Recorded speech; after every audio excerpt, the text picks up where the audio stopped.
삼성전자가 개발한 HBM2는 하이닉스의 HBM1과는 어떤 차이가 있었을까요?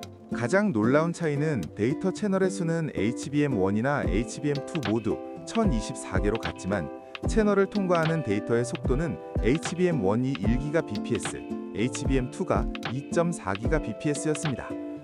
앞서 메모리병 문제를 설명하면서 정해진 채널에서 데이터 전송 속도를 높이는 방법은 주파수를 높이는 방법밖에 없다고 한 거 기억나시나요? 주파수를 높인 거라면 전력 문제나 발열 문제는 어떻게 해결했을까요? 비법은 채널 아키텍처의 최적화입니다. 표현이 좀 어렵죠. 그런데 내용은 의외로 간단합니다. 한 채널을 두 채널처럼 사용하는 겁니다. 전문 용어로 의사 채널 모드라고 합니다. 어떻게 하는 거냐고요?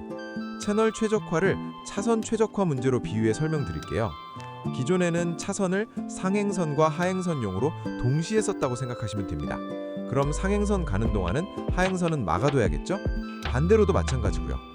의사 채널 모드는 여러 채널들을 묶어서 상행선과 하행선용으로 용도를 구분해서 쓰는 방법이라고 생각하시면 됩니다.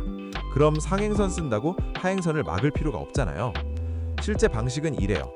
채널들을 반으로 나눠서 읽기용과 쓰기용으로 구분해서 데이터를 필요에 따라 능동적으로 할당하는 방식입니다. 그러다 보니 아이들링 되는 채널이 줄어들게 된 거죠. 같은 채널 수이지만 채널들의 운용의 묘를 살리니 속도는 빨라져도 발열 문제는 발생하지 않게 된 겁니다. 비록 당초 예상과는 다르게 HBM2는 슈퍼컴퓨터가 아니라 GPU 카드에 많이 쓰이긴 했지만 삼성전자의 HBM2는 하이닉스의 HBM1과는 달리 성공을 거둡니다. 그리고 삼성전자는 2018년 그해에 향후 HBM의 생산을 늘리겠다는 공식 발표도 합니다. 그리고 기존의 4단일 뿐이던 적층도 8층으로 늘리겠다고 발표합니다.